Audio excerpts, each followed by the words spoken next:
Well, good afternoon, everybody. Good afternoon. I'm Steve Gregorian, President and CEO of the Detroit Economic Club.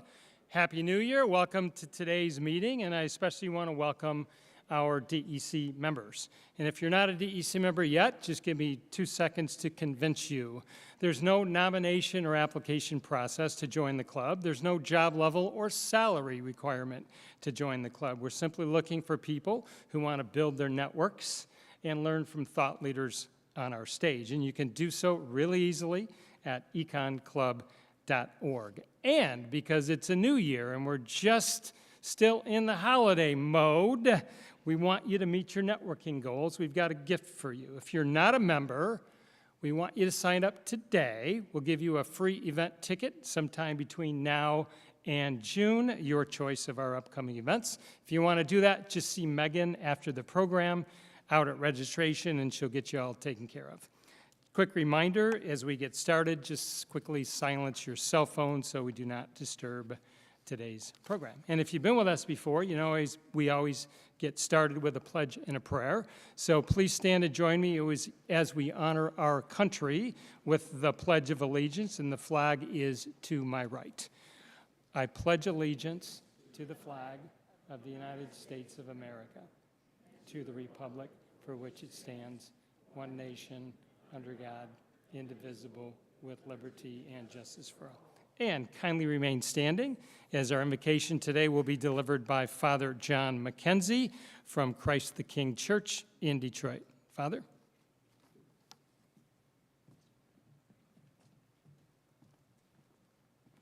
Thank you, Steve. Well, I first would like to just read from the book of Proverbs. Proverbs is the part of the Bible that talks about wisdom. Proverbs 22. A good name is more desirable than great riches. High esteem than gold and silver. Rich and poor have a common bond. The Lord is the maker of all. Let us pray. Gracious God, we know that your love is infinite and that you care about all areas of our life. In this time of economic insecurity, help us to trust that all of our security is in you. Keep us mindful that you always have and always will provide for our needs. Apart from you, we can do nothing. Merciful God, we ask that you give our leaders the wisdom to guide our nation and the world out of the economic crises. Help us to protect the poor and all those who are struggling during this difficult time. Provide for their needs and give them hope. Open new opportunities for them and furnish the resources they need to live with dignity. Encourage those who have enough to share essential resources with those who lack the necessities of life, and to do so with humble, grateful, and loving hearts. Amen.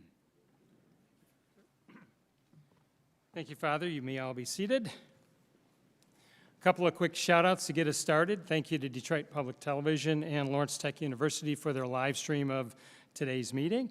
And a special thank you to our panel today. I'll tell you why. Because a year ago, Mr. or Ms. Omicron had different ideas about this Zoom event, or this event, and we ended up having to take it to Zoom. And after that Zoom, my phone blew up with text, phone calls, emails. Those guys were great. You got to bring them back. So you loved the panel. I listened to our customers. We're having them back this year. I'm sure it's going to be a command performance. So thank you guys for being with us. As you know, if you've been with us before, we love having high school and college students with us. These students have the opportunity, thanks to our generous corporate sponsors. Their morning already included a private student-only reception with Elaine and Quentin. I want to let you know who is in the room and who was gracious enough to sponsor them. We've got students from Henry Ford II High School, thanks to PNC Bank, Lake Orion High School, thanks to PNC Bank again, Wayne State University, thanks to Butzel, Jeff, and Curtis, thank you so much. And two groups from AGBU Manugian School in Southfield, and of course the best looking and smartest groups are the Armenian School kids. And we want to say thank you to Jason Tinsley from Chase for sponsoring a portion of them, and then Quentin from the MEDC for sponsoring the rest of them. So how about a round of applause to thank our sponsors and to welcome our students. Our next DEC meeting, I want you to know, is January 31st, and it's an important one, and I hope you can be part of this conversation. Business Leaders for Michigan recently announced that Michigan has slipped from 29th to 31st in the metrics to become a top 10 state. That means we've been leapfrogged by Ohio and Tennessee. And I don't know about you, but I don't like it. So when Jeff Donofrio and I talked last May after he got off of our stage at another event we did with him, we said we're going to keep DEC members in this conversation, and maybe, just maybe, we can be part of the solution. So Jeff and Rachel Stewart from Gardner White will be with us on January 31st to discuss possible solutions. We'll be right here at the Motor City, and we hope you can join us. And as always, watch your email for more programs coming your way. Also, please take a minute. You'll see them in the lunchroom. Check out our sponsors and partners. We would not be here if it wasn't for their generosity. They are the reason we bring you programs like today's. All right, so finally, use your smartphone. You can be involved in today's program. Number one, you can take lots of pictures and share with your social media networks using #EconClub. Two, you can submit a question for our panel, and instructions are on the screen. And those questions will make their way to our presiding officer, who I'm about to put to work. Jason Tinsley is the Michigan Managing Director for J.P. Morgan Private Bank. He is a DEC board member. He serves on the DEC's Finance and Audit Committee. He's a great friend to the DEC, a great friend to me personally, and a solid supporter of so many things in our community, region, and state. Ladies and gentlemen, please welcome Jason Tinsley.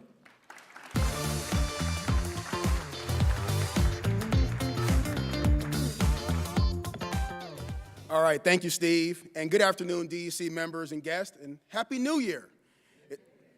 It is my privilege to introduce today's roundtable, and it's going to be an amazing and robust conversation, so please get your questions in to me so I can get them going for our team. Dr. Elaine Buckberg is the chief economist of General Motors. She's responsible for assessing the impact of worldwide economic developments on the corporation and for providing advice to the top leadership on various competitive and economic policy issues. Elaine holds a PhD in economics from MIT and a BA in economics and English from Yale, and is a DEC member. And Quentin Messer Jr., is CEO of the Michigan Economic Development Corporation, president and chair of the Michigan Strategic Fund. Messer is charged with implementing and executing MEDC's core mission of business development and attraction, community development, and providing access to capital and enhancing Michigan's image and brand with a focus on building a strong and equitable economy for all Michiganders. Messer received a BA from Princeton University and earned his JD and MBA from Columbia University. Our moderator today is a familiar face to all, Daniel Howes, senior editor and business columnist for the Detroit News. Daniel holds a bachelor's degree in history from the College of Worcester in Ohio, and a master's in international affairs from Columbia University. Ladies and gentlemen, please give a warm Detroit economic welcome to our roundtable as they come to the front.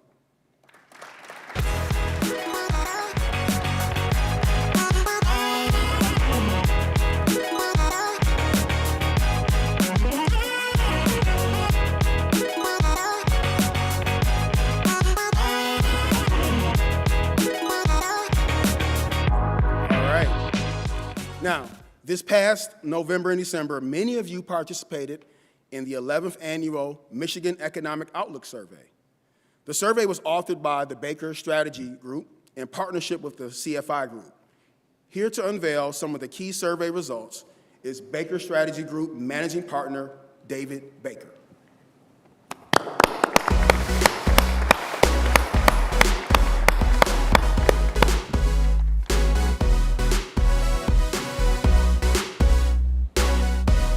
Hello. Well, I didn't go to Princeton and I didn't go to Yale, but I do have data, so maybe that'll work. We are delighted to present the results of the 11th Annual Michigan Economic Outlook Survey. Our esteemed panelists today will provide insights on how the Michigan economy is operating. My job is simply to present the results we heard from our respondents. First, before we begin, I want to say thank you to Steve Gregorian and the Detroit Economic Club for insight and guidance over the past decade. Thanks also to Diane Keller, Sherry Petrus, David Ham, Don Hart, Jimmy Shao, Martin Bugaba, Latea Gray, Matt Brown, and Larry Eiler. So the private sector is the primary engine of economic growth. So the central theme of this program is to focus on what it takes to make Michigan a great place to grow a business. First, let's start with a quick look at the numbers. Michigan has about 10 million people with a labor force of about 4.9 million, 4.7 million of whom are employed, giving Michigan roughly 4.3% unemployment rate for now.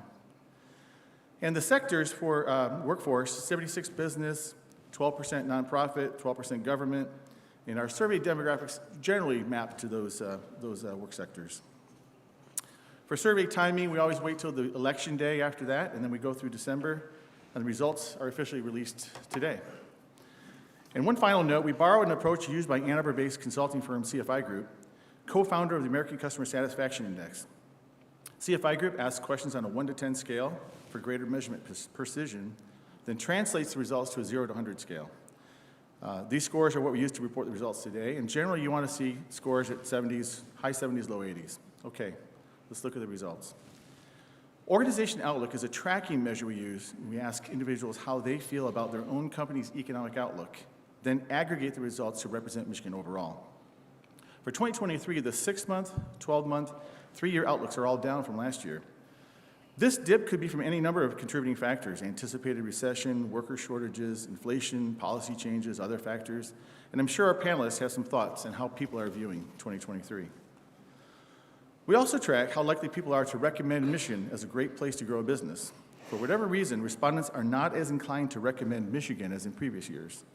A great state for business could mean any number of things: attractive tax rates, excellent living conditions, a vibrant economy, effective local and state government, an abundant workforce, collaborative opportunities, and more.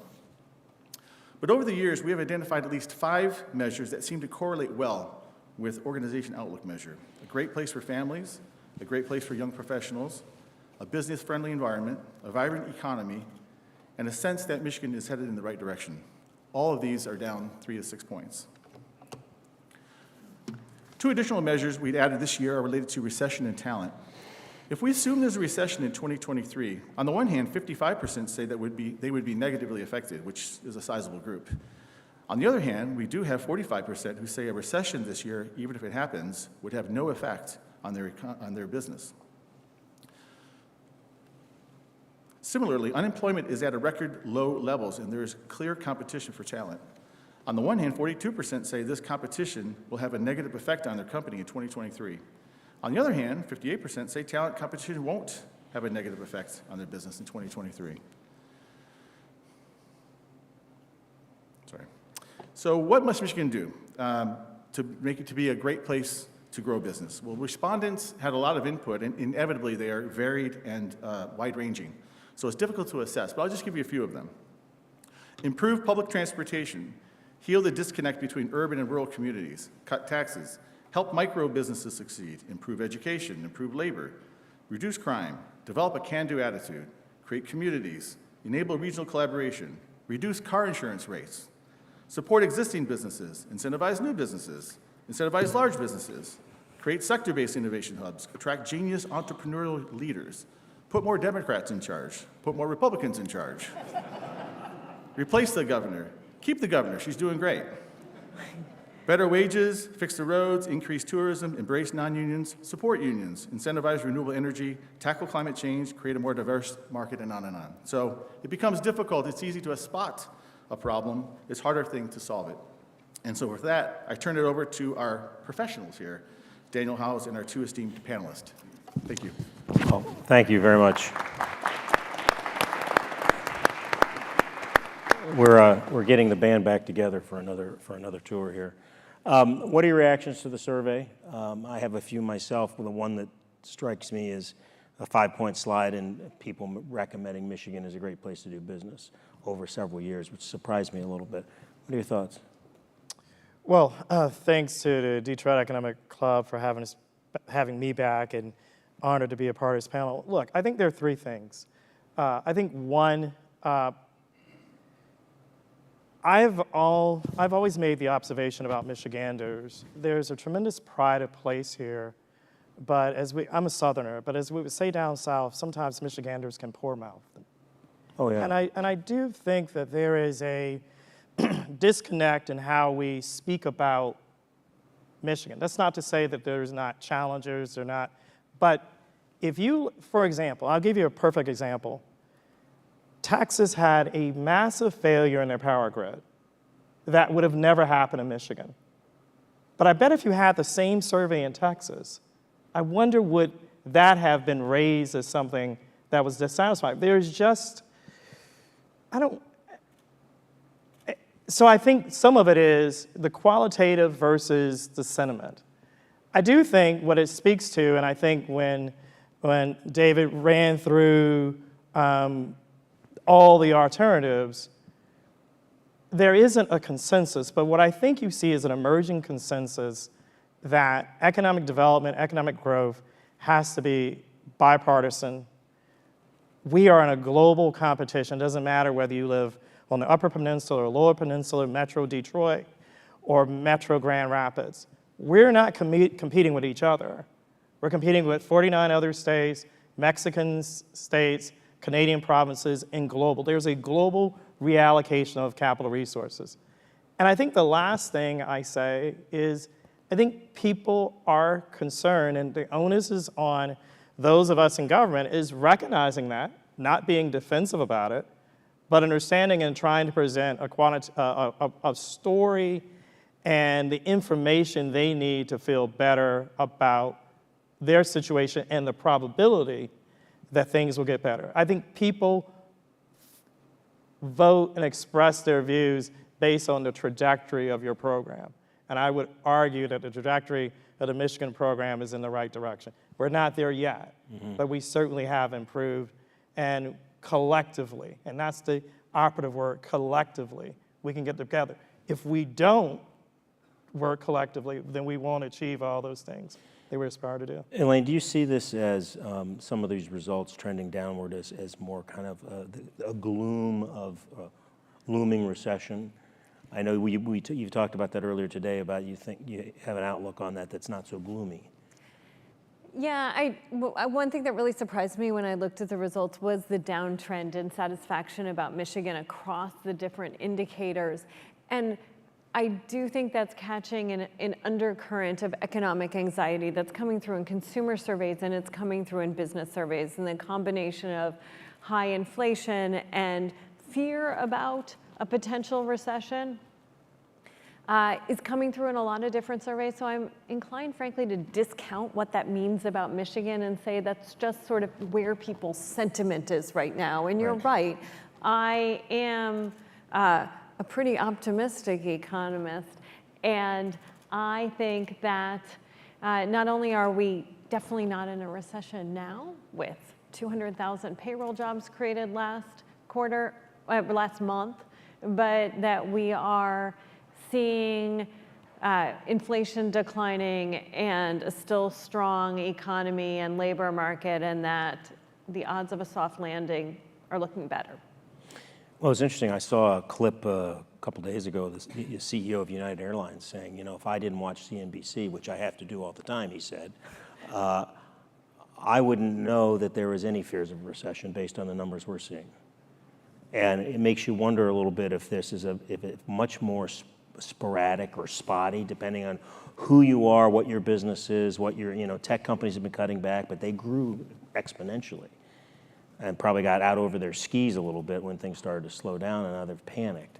Is there some in terms of the outlook is it depends on who you are and what your business is?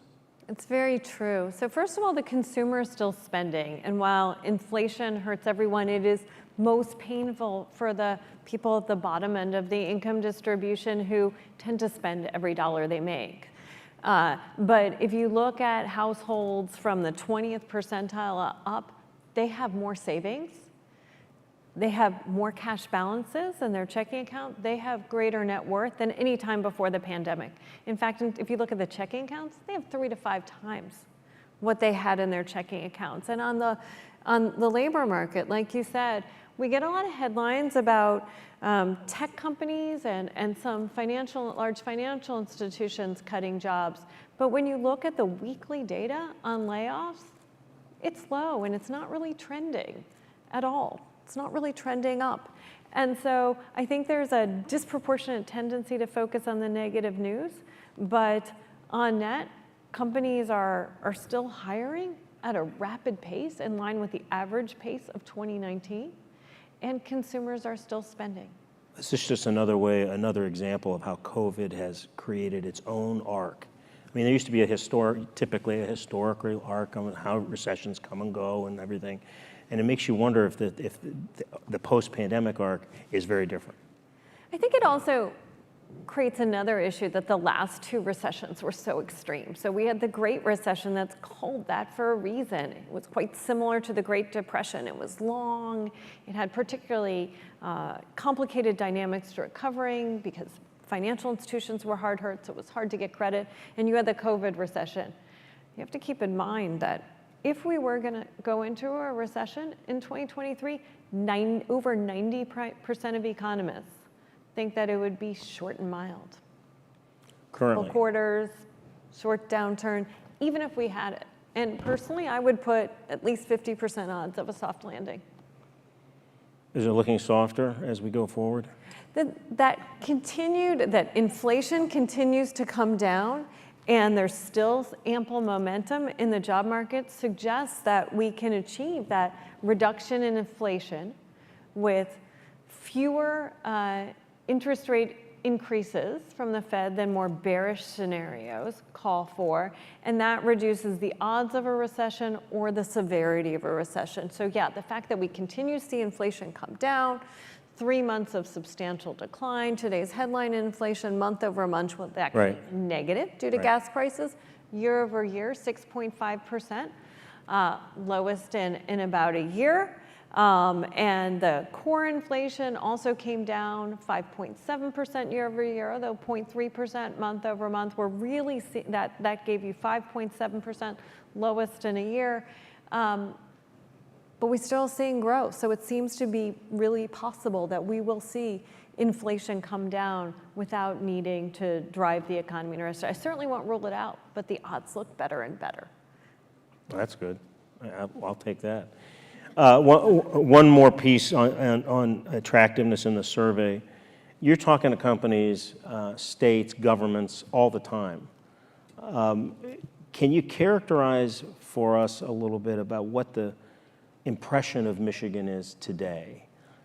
You've had an auto industry that's very much changed, and we'll get to that in a few minutes, but is very much changed and is transforming about what the industry actually is. It's much more tech-driven. What's the perception of Michigan as a place to do business now and its attractiveness? So it's a great question. I think it's evolving. I think there are 3 big picture takeaways. I think this notion, whether it's site selectors, whether it's companies who are frequently looking at relocation decisions, this notion of Team Michigan. I think there's this belief that we may have incredibly interesting conversations on a number of policy matters, but when it comes to the business environment, we're collectively trying to figure out how to make that better.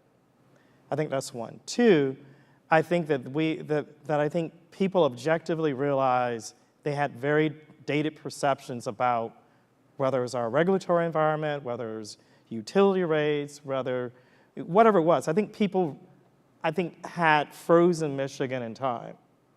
And I think we've unfrozen that notion. Still work to do, but I think frozen in time. And I think the final piece is people are reawakening to the tremendous 2-year and 4-year colleges here in the state and realizing in a scarcity for talent where there's global competition that we have such a unique asset on both peninsulas, our higher ed institutions, and we're doing policies to make sure that more and more Michiganders have some sort of AA degree, associate's degree, or better, or some sort of high quality certificate. We're consciously thinking about that preparation. That doesn't mean that other states or provinces aren't, but I think people are reawakening that that's always been a part of the Michigan DNA. After the Ford announcement, September of 2021, that they were going to do, I think, 11.4 billion, and you know as well. You like to remind me of that. I know. Every time we get together. Why do we do this? It's context. It's context. Can we give a no, we but got GM here. No, they did $7 million. I'm getting there. $7 billion. We can't talk about that? I'm getting there. I'm getting there. So We're just having fun. Yeah. So and after that, there had been some criticism that there wasn't alignment in between business, government, legislature, governor's office. Do you feel like there's a lot more of alignment today, that everybody's kind of rowing in the same direction and they're not arguing with each other about details and other things?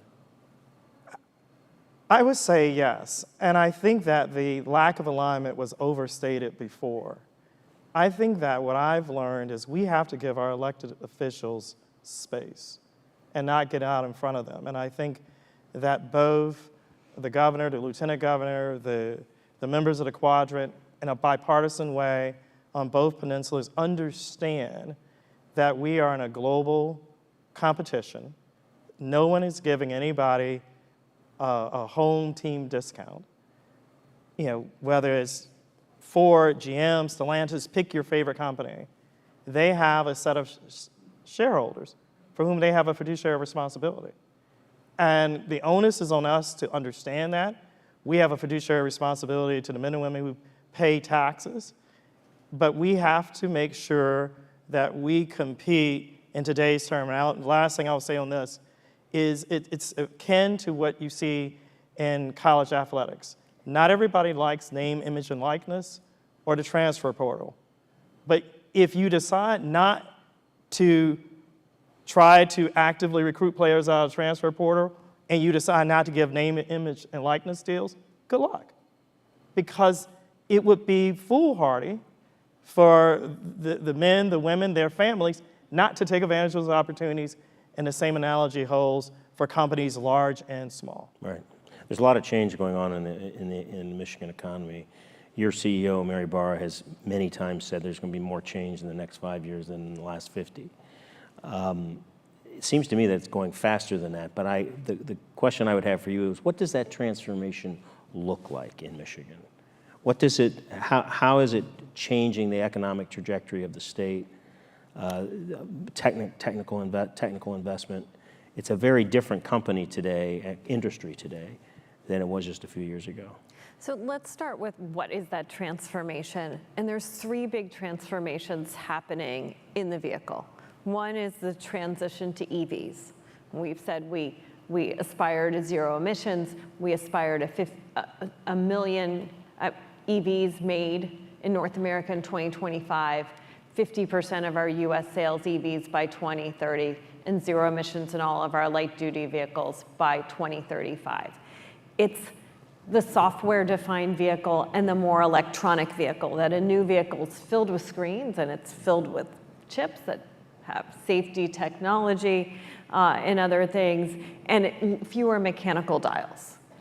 So much more software in the vehicle. And the third aspect is the transition to autonomy, and that means more driver assistance and safety features in the vehicle that you're driving, and it means that our Cruise Automation subsidiary has fully autonomous vehicles that you can take a ride in San Francisco and Austin and Phoenix, and I've done it, and it's both phenomenal and then it gets boring because it's such a careful driver. So what does that mean in terms of Michigan? I kind of also want to leverage Quentin's remarks about Quentin, you said there's no home team discount, but there are a lot of home team advantages. And so when we think about location and when we think about what's happening, you know, we need to build more cell plants and we need to transform more assembly plants over to EV. And there are locational advantages that are important for Michigan. One is where we already have assembly plants is super important to where we're locating battery plants. They're really heavy and having things close together is important. Where we have assembly plants is really important for where, you know, an assembly plant and that site is a big advantage when we're thinking about an EV plant. So transforming is easier than an all-new plant location. And then there's workforce issues, and this is a state that produces tons of engineers. It has just an extraordinary number of engineers and has an experienced manufacturing workforce and a workforce that wants to have manufacturing jobs. That's a big asset. And then also supplier locations and proximate suppliers matter, and that's another big plus for Michigan. So what some of those suppliers making, the composition of that may change over time, but those are all big home team advantages that Michigan has. Is the anxiety of what this transition could lose to people losing their jobs, based on what you see now and what you see happening, somewhat misplaced? We did a call and you referred to Factory Zero, and that I think all of the people there, former Detroit Hamtramck plant, all the people there principally that are working there are people that were working there before, or am I stating that properly? Yeah, you are. And we expect to bring our workforce as much as they want to come. We hope and expect to bring them along with us on this journey. As more and more of our sales are EVs, more of our production will be. Because first of all, most of the vehicle is the same, right? It still has wheels and axles and seats and doors. There's not, you know, there's transformation in the production process, but there's also a lot of stability. Secondly, our workers have been dealing with transformation all along. They deal with new model years and they deal with new vehicle programs. This transformation is not necessarily so outsized, and we're also ready, willing, and interested in training our workers for whatever transformation they need to take in on the plant and bringing them along on the journey. So for every worker, it's going to be an individual story, but we really want to retain that. And you know, the Manufacturing Institute does work on the manufacturing workforce of the future and attracting and retaining that with that culture of lifelong learning. So we want to keep our workers and then recruit some of their friends. I think Quentin has said in the past that he believes that some of the bets over the next 18 to 36 months are really going to set the trajectory for this phase of the industry, not just the hometown, but the industry across North America and around the world. GM has announced officially three battery plants. There's another one that's been reported, never been officially, but 4 so far. Would it be wrong to assume that that's the end? Is the capital, because I've had auto executives tell me there are going to be a lot of battery plants.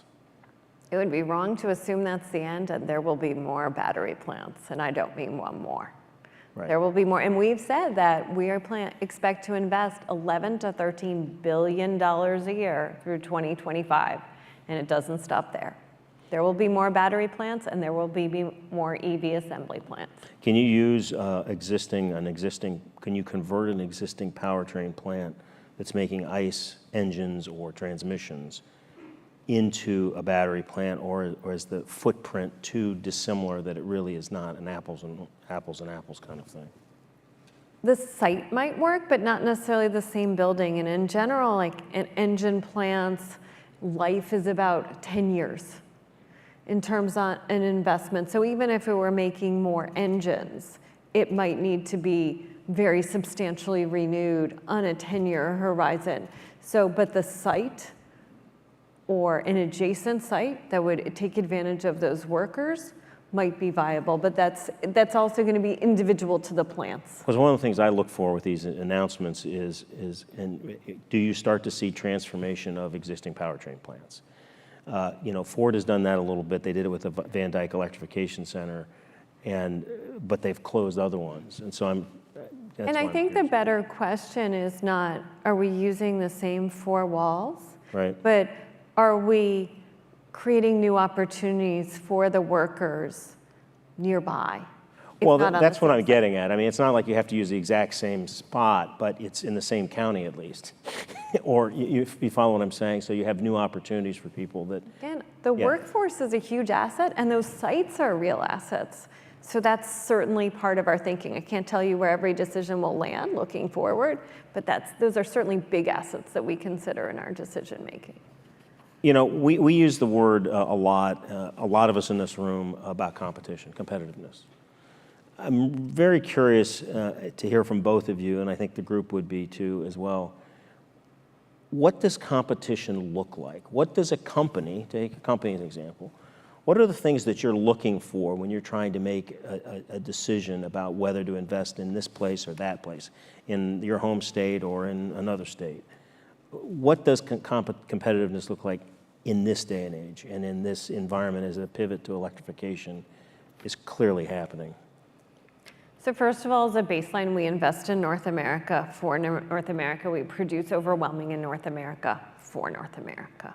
Right. And overwhelmingly, our assembly plants in North America sit in the United States. We of course, consider support from local and state governments. But again, we think about those locational advantages. Where are our assembly plants? Where is the workforce, engineering and hourly? Where is the supplier base, and is that proximate? Because that's another advantage. I think the last 3 years have really underscored the things that can go wrong in logistics and the value of proximity. And so those are all considerations. We do think about other aspects of logistics like roads. So Governor Whitmer's program to fix the roads is certainly an asset in terms of logistical transportation. We think about things like rail links. But again, Michigan comes out strong on a lot of those, on existing assembly plants, on the workforce, and on the supplier environment. Well, when you think about it, you haven't done any real greenfield kind of things. I mean, even the plant in Warren, Ohio, which is right down the road from the old Lordstown plant, but I mean, they were making cars there since the early 1960s. So there's a whole culture there, and the workforce, and then the other places are fit your mold, is what you're talking about. I mean, greenfield adds literally years and billions of dollars. So using our existing sites is tremendously powerful as a competitive advantage for GM, as a financial advantage, as a workforce recruitment advantage in a labor market where actually the tightest part of the US labor market, and for the foreseeable future, is the non-college educated worker willing to do physical work like in a plant. That's the most rare. The tightest part challenge. of the US labor market. How does it look to you, competition, when with the bar you're trying to meet to win? So, I mean, I will double click on what Elaine said, but I would add a couple other things that speak to Michigan advantages. I mean, I think a couple of factors are, one, particularly as Elaine talked about, the acceleration of changing the propulsion system from ICE to EV, or whether it's fuel cells, the access to renewable or cleaner energy, supplying that. And I think that we're fortunate for our two publicly traded utilities, both Consumers Energy and DTE, to have announced very aggressive plans to get to carbon neutral. We should not be undersell the fact that we have water. We have access to water, and water that we can control. And that if you look at certain industries, whether it's semiconductor fabrication or even mobility sectors, access to water. I mean, water is life. I mean, it's a fact of life. And I think that access, so increasing that locational advantage of the access to water, having utilities and other providers that not only have a stable, reliable grid, but also are providing clean will be helpful. And I think the other thing that is an advantage is, it goes back to what I talked about earlier. When I talk to site selectors, even when we're getting feedback, when it may not even be the outcome that I want to hear, people said, man, you guys act as a team. We felt special. We felt like that we could galvanize in that spirit, and I think the great thing about Michiganders are very competitive. They want to win. They have a tradition of winning. Now, maybe, sometimes people, talk bad about the professional sports teams. Shout out to the Lions, 9-8. That's encouragement. But I think that care after you get here. A lot of places, states, provinces, are great on the sell, but it's the aftercare. And I think that's going to increasingly accrue to our benefit. And I say this as a non-Michigander. I've lived a lot of different places. No place wraps themselves around you if you're willing to jump in the way Michiganders do. Companies feel that. I can tell you there's a lot of fatalism out there through these battery investments. Anytime they're in another state, we field emails of people saying, Ford's they're moving to Tennessee, GM's doing X, or and then they accuse us of not doing our jobs because we haven't reported it out and come to the conclusion that they want us to come to. But my point is, there's a lot of fatalism out there and belief that it's only a matter of time before we're all going to be left alone. Look, it's a competitive landscape, and it would be foolhardy for me to try to. I got enough challenges trying to do my job, and my responsibility is to try to advise our elected officials on both sides of the aisle and both the executive and legislative branches on those policies that will allow us to be most competitive. Elaine spoke eloquently about a number of things that will make it very difficult for our big three and other companies to lose that, locational advantage, that ecosystem that's been created for generations. But we got to go out and earn it. We can't be passive about it. But a certain senator from South Carolina talked about being the Detroit of batteries. We're going to prove him wrong. I hope. And he began, I hope so. But here's the part that I hope people understand. The analogy was the Detroit, that we were the focal point, the referential frame. And I think a lot of times we have to think about our perspective. Let's never lose perspective. We're still the referential frame for advanced manufacturing in the world, bar none. People want what we have. Now, that doesn't mean that if we get passive, they won't get it, but they want what we have. Mm-hmm. We were talking about, in the final point on competition, the legislature's resumed. The Democrats are in control for the first time in a long time. And they've been talking as recently as yesterday about their top priority being a repeal of the right to work law that was passed in a lame duck, I believe, of 2012, about 10 years. Mm-hmm. Talk for a minute about what difference that would make, positively or negatively, if Michigan went from being a union stronghold to a right-to-work state and a union stronghold to now a non-right-to-work state. Well, I think the way you framed it is actually very interesting, because I will tell you, we are neighboring a right-to-work state, Indiana, and then a non-right-to-work state, Ohio. I think most people perceive of Michigan, I don't know whether most people fully understand that we're right to work. They still see such, the proud heritage of the men and women in Europe, in unions.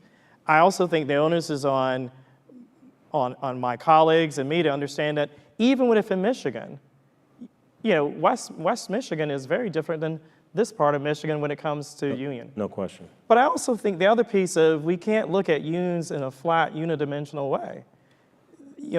Unions have invested millions and millions of dollars of training and preparing people who understand what it takes, the level of intensity and focus to have vehicles and create vehicles and other products and services with no defects.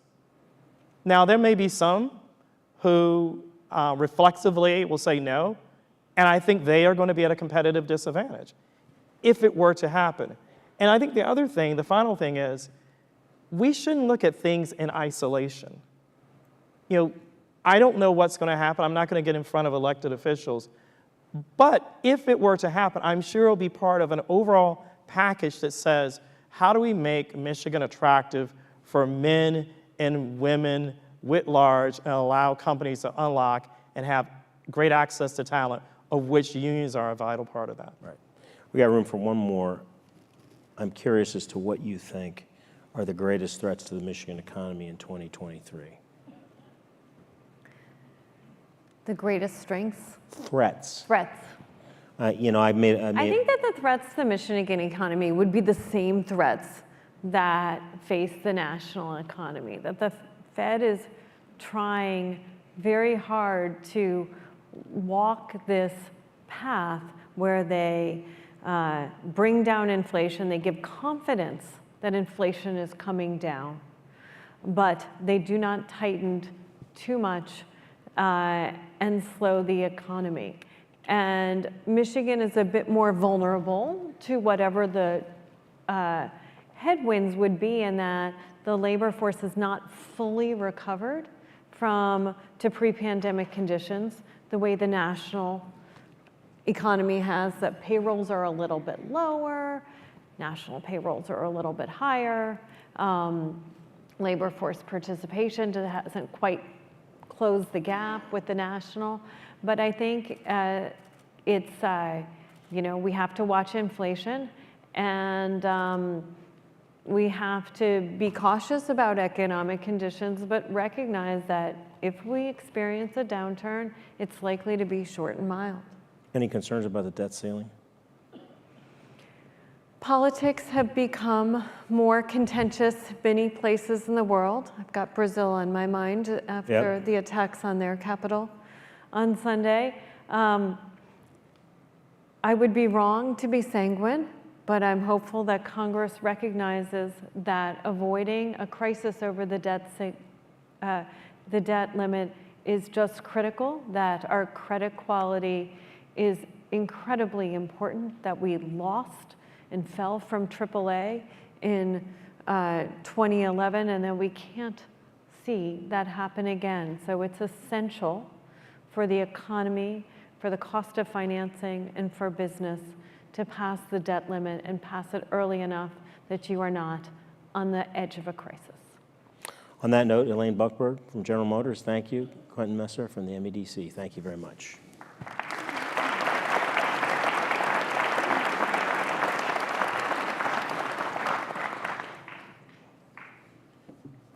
Now we get to the fun part.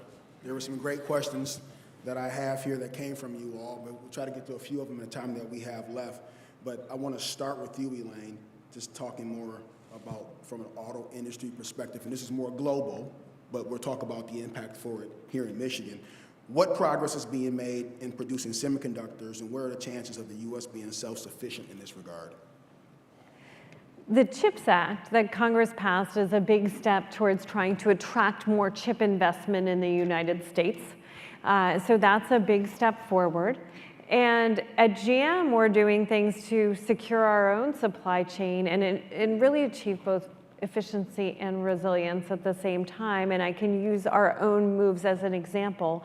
And so we have partnered with 7 different chip makers in the making of microprocessors. They're the overwhelming majority of chips in our vehicles, to design and make chips together, to have that supply chain go through North America.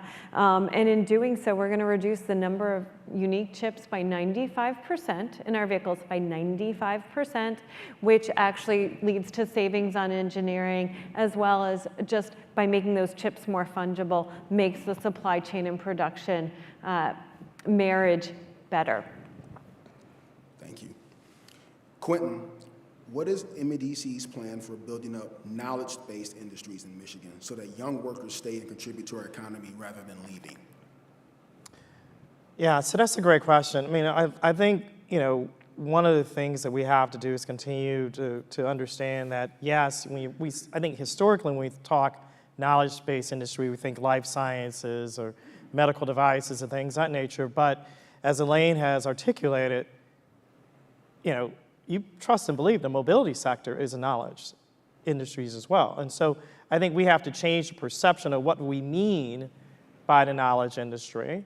I think that we have to understand that mobility, and one of the reasons why Governor Whitmer created the Office of Future Mobility and Electrification, had the nation's first chief mobility officer. It was mobility not only just in the passenger vehicle space, but it was going to be aviation e-mobility. It was going to be maritime, drones, things of that nature. So advanced manufacturing, in many respects, is part of the knowledge industry, and that's why we have to continue to educate our next generation and make sure that they seem connected and understand that, Michigan is sexy, manufacturing is sexy, and I think that's a critical part of our messaging. All right, and this question is for both of you, but I'll start with you, Quentin. What governmental policy decisions are you watching as most impactful to positive business and positive economic growth? And it could be national or Michigan-based. I think the biggest thing is, will we continue, and I am very optimistic we will, to treat economic development as a bipartisan or nonpartisan endeavor. And I am very optimistic that we will do that because we understand that it is Michigan versus everybody, not Michigan versus Michigan. Yep. Elaine? Oh, sorry, national, what policy are you watching either nationally or in Michigan that has the most positive, could have the most positive impact going forward? So the most powerful policy measure, I think, for auto that's happened in the last year has been the Inflation Reduction Act, which just really helps tremendously with the EV transition. It makes eligible consumers, depends on your own personal finances, as well as you're buying, eligible for up to a $7,500 tax credit on buying an EV. And it also helps fund the development of critical mineral extraction and battery processing in the US, and funds transition of some automotive facilities towards EV. That all helps bring down the cost of an EV. And given the disproportionate share of auto manufacturing in Michigan, it's really good for Michigan in terms of achieving that transition to EV, and really good for the US being a winner in EV production and sales. And those, to be eligible, those vehicles need to be manufactured in North America, even as a threshold criteria, as well as it depending on the amount of battery costs that comes from North America. Thank you. And Quentin, obviously your scope is Michigan-based, but this is a good question, I think, because Detroit's still the engine for the state of Michigan. To Quentin, how big is Detroit's role in Michigan's economic outlook, and how do you feel about it, positively or negatively? Well, look, I feel incredibly positive about what has happened here in Michigan over the past decade or so. That doesn't mean that there's not work to be done. You can always be better. But you can't deny the upward trajectory. There's still work to be done to make sure that what you're seeing in the Central Business District permeates out into the neighborhoods. At the end of the day, we're blessed to have tremendous metropolitan areas across the state, east and west. But Detroit is Michigan's global brand. And you go as far as your global brand. And so I think for a lot of people, particularly if you look at in the international context, they see Detroit as representing all of Michigan. It doesn't mean that Grand Rapids isn't important, it has a tremendous identity, but unless you know that, you still see Detroit. So I think it's incredibly important. It will be the perception. It has the most active trading corridor with Canada. We're an international city here in Detroit. All right, and then the last question for this section, then we're going to have some real fun. Given the pent-up demand for travel, tourism, and restaurants, what is Michigan's outlook for these industries, Quentin? That's for me? Yes. I'm incredibly bullish. I think you're seeing more and more travel within region. I think that my colleagues on our Travel Michigan team have done a good job along with the industry. Shout out to Visit Detroit. Look at what's going to happen in the next 18 to 20 months with events. You're going to have the Indy Penske race returning to the streets of Detroit. Next year, you're going to have the NFL draft. The Pistons, the Red Wings, the Tigers are all young teams that are getting better. So that means national TV exposure and broadcast. The Lions probably will have many more televised games. So that puts, again, an opportunity for Michigan to be seen, which leads to greater restaurants, activities, greater stays, not only here in this metro area, but if we go to northern Michigan, Traverse City, to the UP. So I'm very bullish, but Elaine's point about the tightening labor market is something to be concerned about for folks in that particular sector. Well, go ahead. I'm sorry. Well, I just want to, actually, the labor market, while still extremely tight, hiring conditions seem to be a little better. So that's optimistic in terms of having the labor market to support the travel sector. And I also think that it's been a long pandemic. I'm really excited that we can be in the same room together this year versus last year. But people have developed a lot of new habits, and then I think that involves a lot more appreciation for outdoor activities. And that's really good for Michigan, attracting tourism in terms of our massive inland coastline and all of the nature the state offers. All right, and thank you for those, but now we're going to get to the lightning round. We have a little fun. These questions we have a list of them. We're going to walk through them real quick in the minute and 30 seconds we have. So just answer the question, and I'll get to the next one. We're going to start with you, Elaine. Your very first paying job. I worked in a Laura Ashley boutique selling fabric and clothing. Awesome. Quentin? Spencer's Gifts.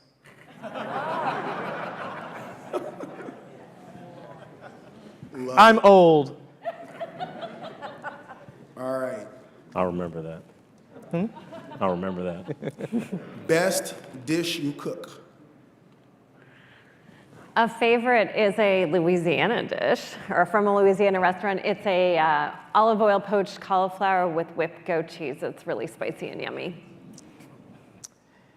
I always feel inadequate next to Elaine, but I make a really good grilled cheese sandwich. Childhood favorite. Last book you read or podcast you listened to. I'm currently reading John Meacham's new book about America and how we've faced really severe challenges against our ideals and come through them before. Believe it or not, I'm reading the same book, but so I can't use that, but I reread David Ritz's biography of Marvin Gaye, Divided Soul. But can you remember the title so everyone can go read it? Oh, God. No, I can't. Well, just because you said marketing plan. The title. But it's Meacham's latest. Yeah. Is that the Lincoln one? No, it's not. No. It's the one. It's evading me. I looked it up All right, right before they give me the hook, I got to go. Advice to your 25-year-old self. Start with Quentin and with Elaine. Follow your passions. Don't follow the money. Move to Michigan sooner. Trust your instincts, trust yourself. Love it. And with that, thank you all. Steve, the floor is yours.